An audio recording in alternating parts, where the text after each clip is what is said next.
"You don't belong here," my mother-in-law said loud enough for everyone in the church to hear, and in that moment, I thought losing my husband was the hardest thing I would ever experience, but I was wrong. My name is Emily Carter, and 3 days after my husband Michael passed away, I found myself standing in the center aisle of a small church outside Columbus, Ohio, surrounded by people who suddenly seemed determined to erase me from his life. The sanctuary was filled with soft organ music, white flowers, and nearly 200 guests who had come to say goodbye to Michael. I had spent the entire morning trying to stay composed, holding on to the belief that no matter how painful this day would be, I would at least be allowed to sit quietly and honor the man I loved. Instead, the moment I stepped toward the family seating section, Margaret Thompson stood up from the front pew and blocked my path. Her expression was cold, controlled, and unmistakably hostile. "You heard me," she said. "You have no place with this family." Conversation stopped. Heads turned. I could feel dozens of eyes settling on me. My heart pounded as I looked around the room, hoping someone would say something, anything, but nobody moved. Michael's cousins looked away. Family friends suddenly became interested in the hymn books in their hands. Even people who had known me for years remained silent. Margaret folded her arms and took another step forward. "My son deserved better," she continued. "And today is about him, not you." The words hit harder than I expected. For years, I had tried to build a relationship with her. I attended every holiday gathering, every birthday dinner, every family event. No matter how distant she remained, I kept trying because Michael loved his mother and I loved him. But standing there in front of everyone, I realized none of those efforts mattered. To Margaret, I would always be an outsider. I tightened my grip on the funeral program in my hand and tried to speak, but my throat felt dry. "Margaret," I managed quietly, "I'm here to say goodbye to my husband." She shook her head. "No. You're here to make this about yourself." A murmur spread through the crowd. I felt humiliation rising inside me, hot and overwhelming. Every instinct told me to leave. I didn't want a scene. I didn't want Michael's funeral remembered as a family argument. So I nodded once, swallowed my pride, and turned toward the back of the church. My vision blurred with tears as I walked slowly down the aisle.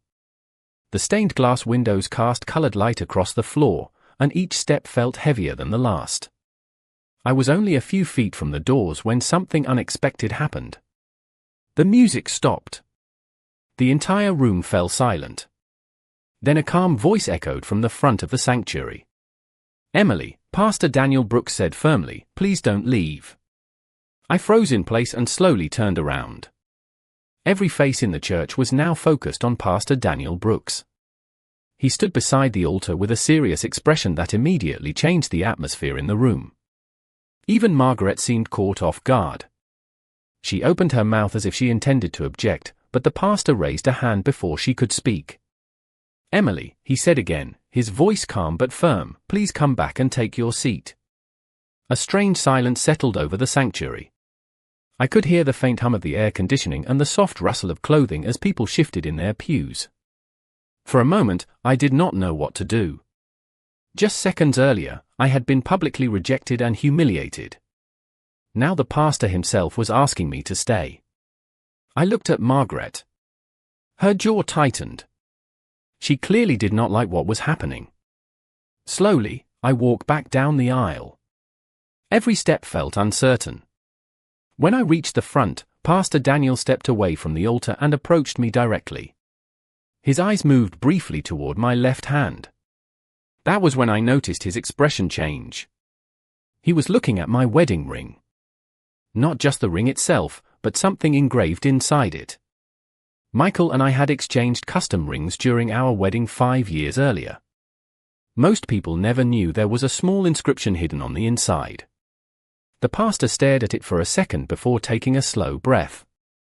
"I was hoping this would not be necessary today," he said quietly.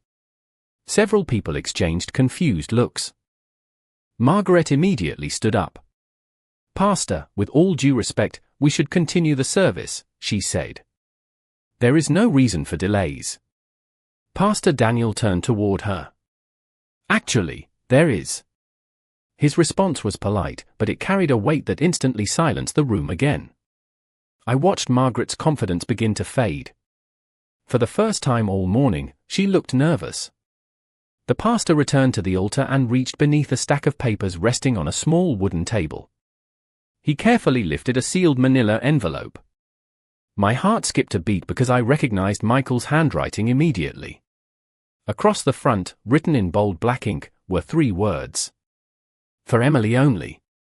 A wave of whispers spread through the church. I stared at the envelope, unable to understand what I was seeing. Michael had never mentioned it. During his illness, we had spent countless evenings talking about everything from finances to family memories to future plans that would never happen. Yet I had never heard a single word about this envelope. Pastor Daniel held it carefully in both hands. Several months ago, he said, addressing the congregation, Michael asked me to keep this safe. He gave me very specific instructions regarding when it should be opened. Margaret suddenly took a step forward. That is private, she said quickly. Whatever is in that envelope can wait until after the funeral. The pastor looked directly at her. No, Margaret, he replied. Michael specifically instructed me that if Emily was ever denied her place here today, this envelope must be opened immediately. The room seemed to stop breathing.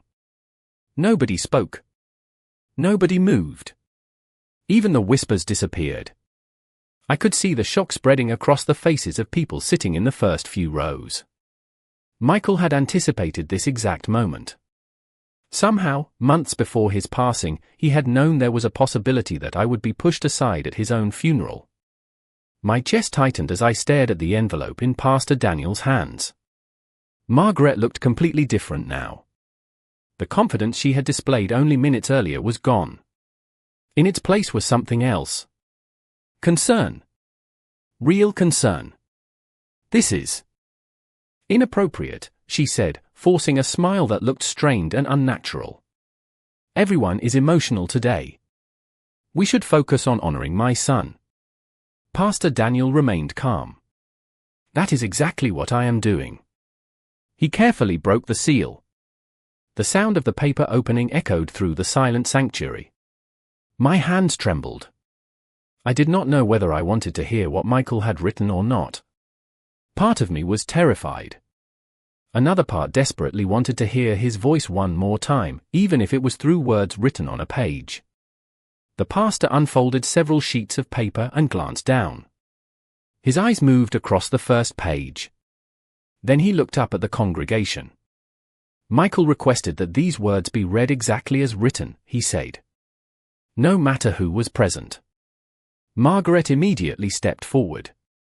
Pastor, I insist that you give that letter to me. Several people turned toward her. The request sounded strange, even to those who had been supporting her only moments before. Pastor Daniel shook his head. The instructions are very clear. He lowered his gaze to the page and began reading. If this letter is being read today, it means Emily has been made to feel unwelcome at my funeral. A collective gasp swept through the church. I felt my heart stop. Those were Michael's words. It sounded exactly like him. Direct. Thoughtful. Precise. The pastor continued. First, I want everyone here to know that Emily is not only welcome. She is the person I most wanted beside me on this day. Tears immediately filled my eyes. I looked down at the floor, struggling to hold myself together. The pastor kept reading. If anyone questions her place in this family, they should know that Emily stood beside me through every difficult appointment, every sleepless night, every frightening conversation, and every moment when I was uncertain about the future. The church remained silent.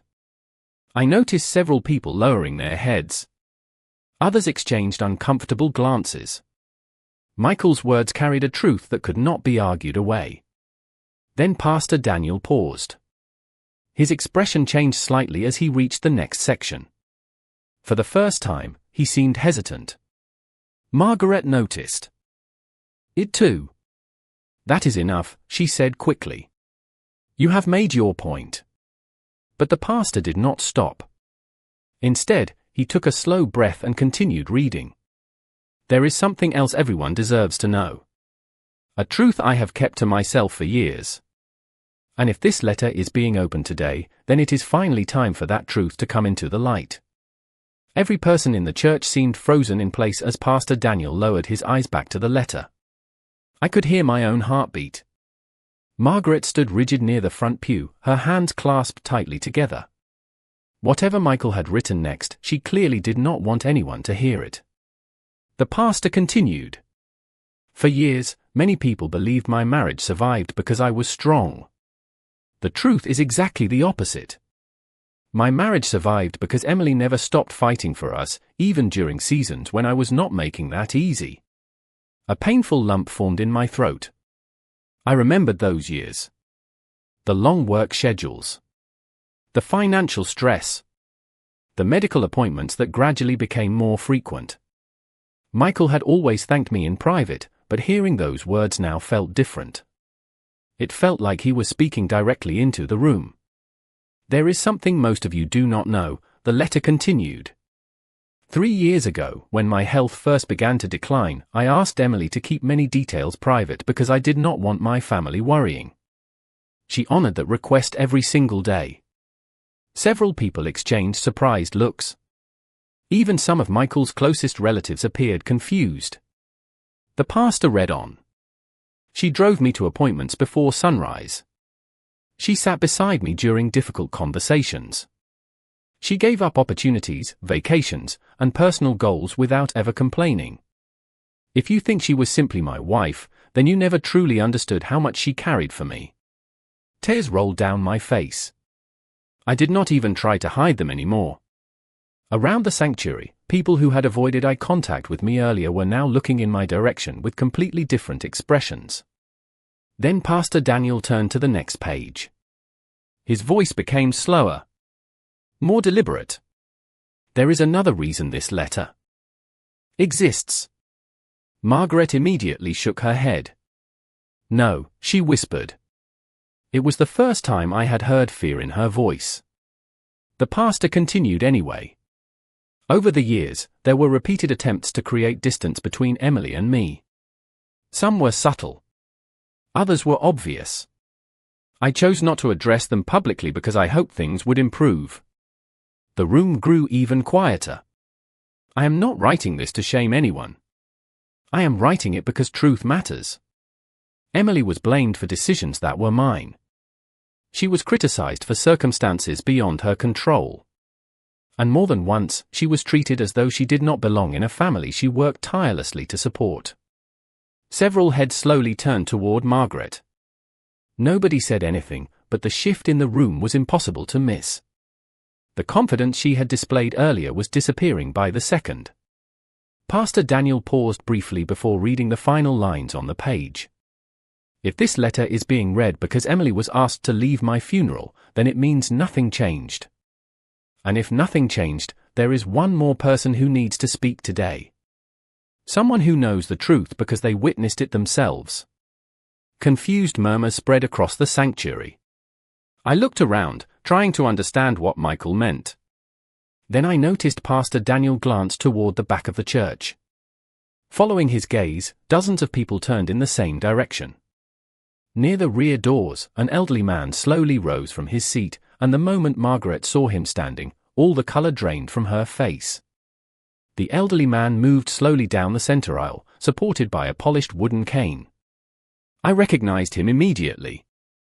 His name was Robert Whitaker, a retired attorney and longtime family friend who had known Michael since childhood. He rarely attended social gatherings anymore, and I had not seen him in nearly 2 years. The fact that he was here at all was surprising. The fact that Michael had apparently expected him to speak was even more shocking. Every eye followed him as he approached the front of the sanctuary. Pastor Daniel stepped aside and offered him a seat near the altar, but Robert remained standing. He adjusted his glasses and looked around the room before finally speaking. I was hoping this day would never come, he said quietly. I was hoping certain wounds would heal on their own. The church remained silent. Robert turned toward me first. His expression softened. Emily, I am sorry. I did not understand why he was apologizing. Then he looked at Margaret. The softness disappeared. And Margaret, I am sorry that you ignored every opportunity Michael gave you to make things right. A ripple of surprise moved through the congregation. Margaret crossed her arms. I do not know what you think you are doing, she said. But this is not the time. Robert nodded slowly. That is exactly what Michael said you would say. The words landed like a stone in still water. Several people exchanged stunned looks. Robert reached into the inside pocket of his jacket and removed a folded document. 3 months ago, Michael visited me, he explained. He wanted legal advice regarding several personal matters. During that meeting, he asked me a difficult question. He asked what could be done if someone continued rewriting the truth after he was gone. I felt a chill run through me. This conversation had happened only weeks before Michael became seriously ill. Robert continued. Michael was worried that people would forget who stood beside him during the hardest years of his life. He was worried that false narratives would replace reality. Margaret shook her head. This is ridiculous. But her voice sounded weaker now. Robert ignored her.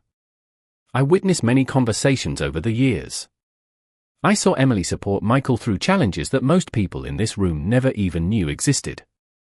I also witnessed repeated attempts to place blame on her for situations she did not create. A woman seated near the front lowered her eyes. Another relative shifted uncomfortably in his seat.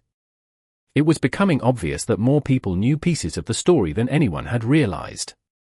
Robert unfolded the document in his hands. Michael left specific instructions with me, he said. He wanted me to verify a statement if circumstances required it. He paused and looked directly at the congregation. The statement is simple.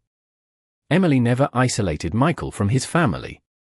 In truth, Michael personally chose distance whenever relationships became unhealthy or disrespectful. That decision was his alone. The room erupted into shocked whispers.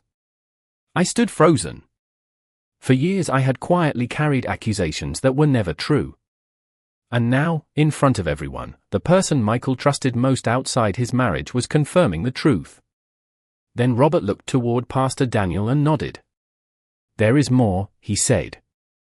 Much more. And the next part explains why Michael knew this funeral might unfold exactly the way it has today. The tension inside the sanctuary felt almost unbearable. Nobody seemed interested in the funeral service anymore. Every person in the room was focused on the story that was unfolding piece by piece. Pastor Daniel carefully picked up the remaining pages of Michael's letter while Robert Whittaker stepped back and took a seat near the front. Margaret remained standing. Her face was pale, and although she tried to maintain her composure, it was becoming increasingly obvious that events were slipping beyond her control. Pastor Daniel looked down at the letter and continued reading. If Robert has spoken, then the situation has progressed further than I hoped it ever would. Several people exchanged nervous glances. The pastor continued. I want everyone to understand something. This is not about revenge. This is not about embarrassment. This is about truth. The people I love deserve honesty, especially after I am gone. I closed my eyes briefly as I listened. Every sentence sounded exactly like Michael. Calm. Thoughtful. Never cruel. Never dramatic. Just honest. For many years, I made excuses for certain behavior because I believed time would fix what conversation could not. I was wrong.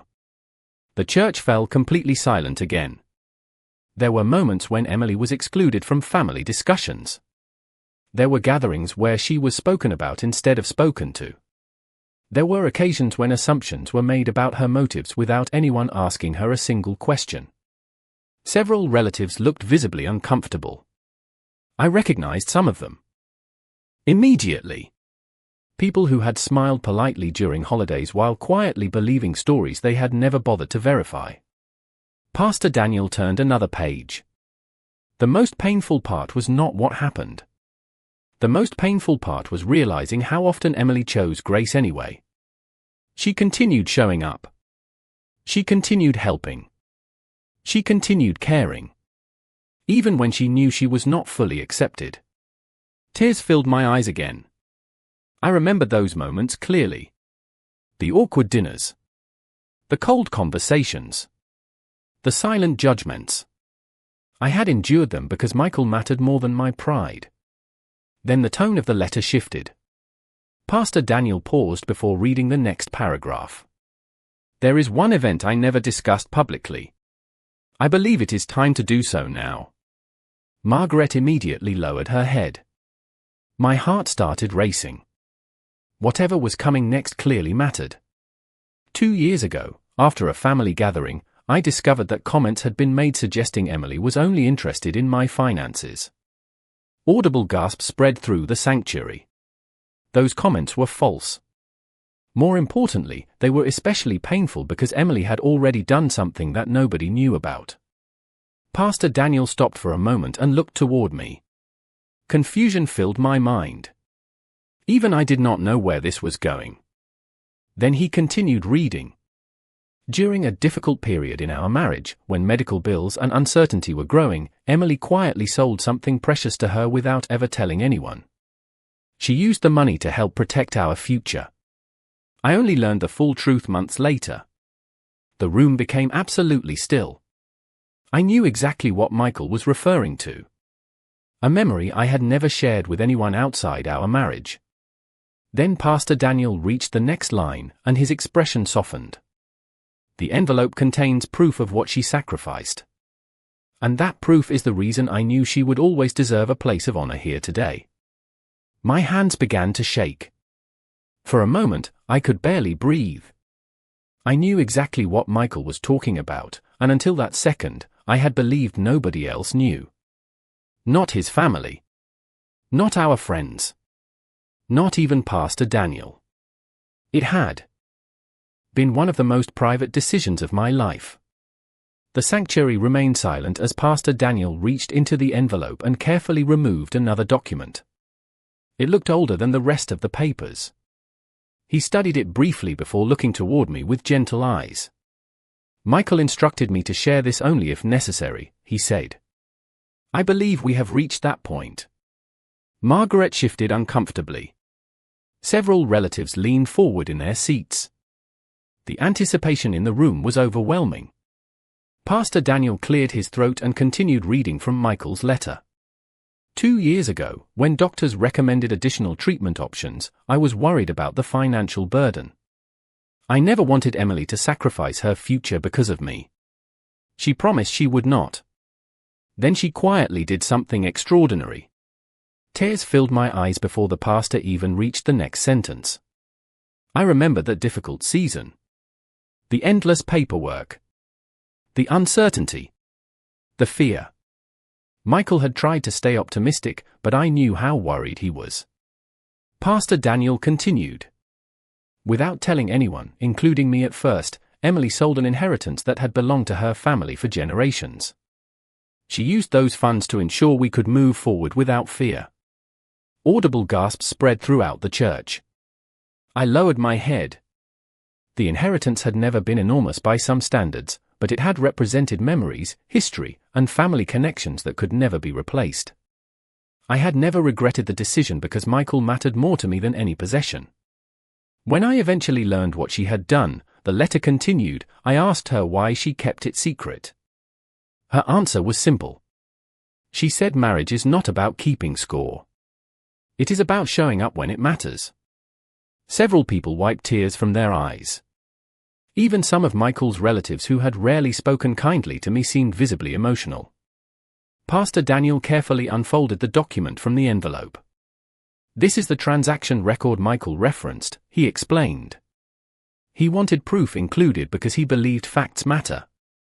The pastor did not read the financial details. He simply held the document up long enough for those closest to the front rows to recognize what it was. The reaction was immediate. Shock spread across faces throughout the sanctuary. Then Pastor Daniel returned to the letter. The tragedy is not that Emily sacrificed something valuable. The tragedy is that after making that sacrifice, she was still questioned, doubted, and judged by people who never knew the truth. No one spoke. No one challenged the statement. For the first time that day, it seemed as though the entire room was confronting the same realization. They had believed a version of the story that was never real. Then the pastor reached the final paragraph on the page. His voice softened. What hurts me most is knowing that even after everything Emily did, there is one final misunderstanding that may survive after I am gone. That misunderstanding ends today.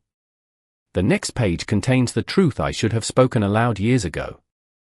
The atmosphere inside the church had completely changed. Earlier that morning, I had stood alone, embarrassed and unwanted. Now nobody was looking at me with suspicion anymore.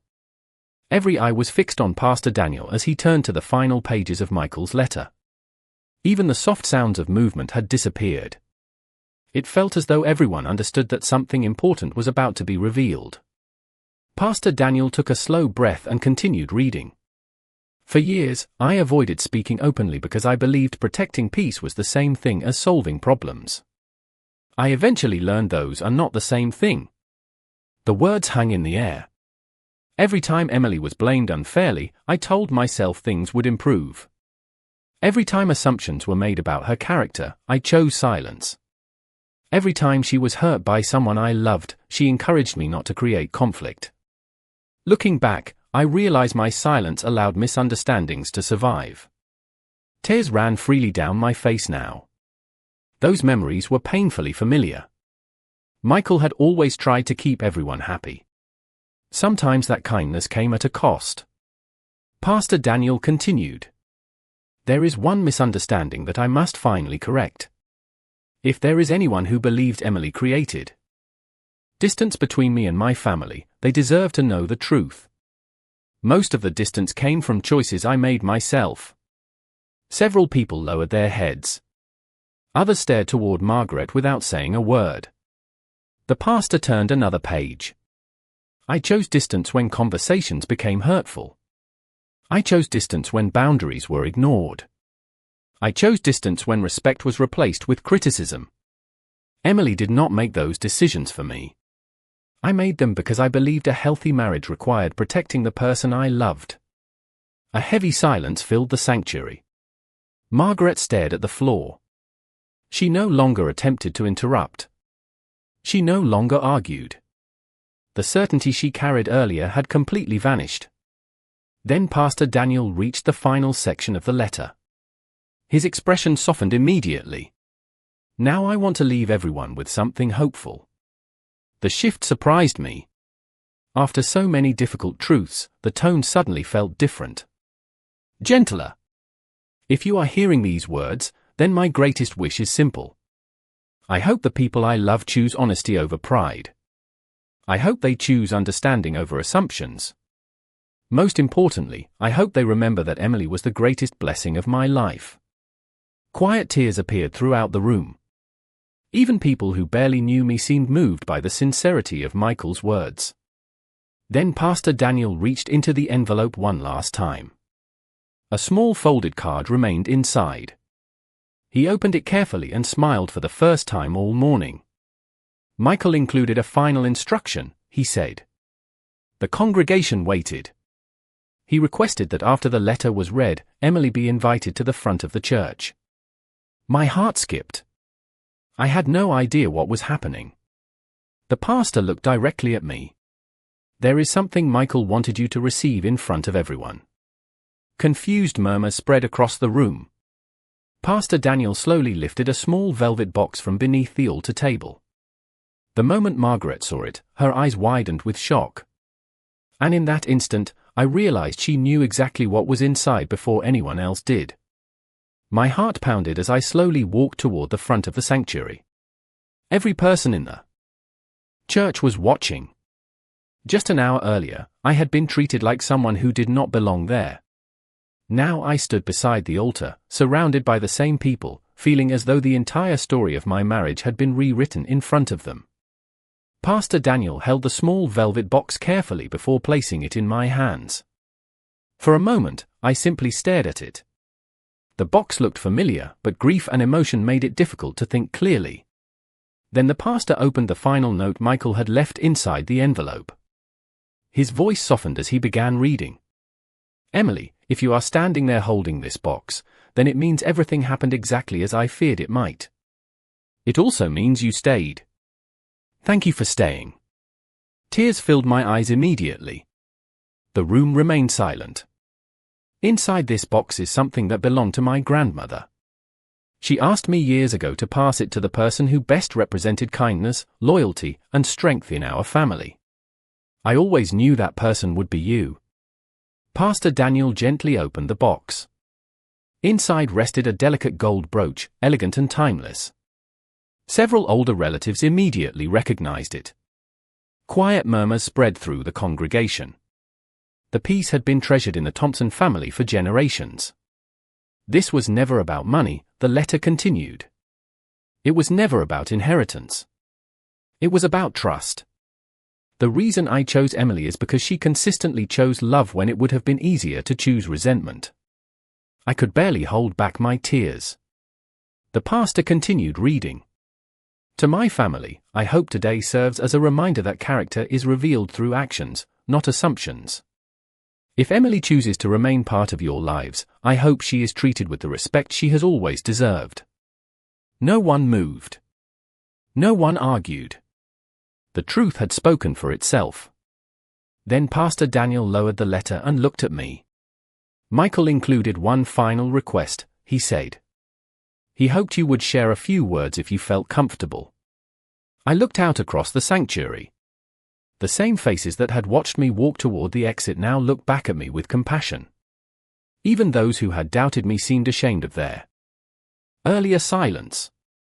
I took a slow breath and stepped forward. Michael was the kindest person I ever knew, I said. He believed people could grow. He believed families could heal. And he believed love was a choice we make every day. My voice trembled, but I continued. I do not want today to be remembered for conflict. I want it to be remembered for truth. Michael taught me that truth and kindness belong together. Several people wiped tears from their eyes. When I finished speaking, the sanctuary remained quiet for a few seconds before people slowly rose to their feet. It was not dramatic. It was not planned. But one by one, nearly everyone stood. In that moment, I finally felt what Michael had wanted me to feel all along. I belonged. As the service concluded, people approached me with hugs, apologies, and kind words. The weight I had carried for years seemed lighter. When I finally stepped outside into the afternoon sunlight, I held the velvet box close to my heart. I had arrived at the church fearing I would lose my final connection to Michael. Instead, he had given me one last gift. Not the brooch. Not the letter. The truth. And that truth would remain long after everyone else had gone home.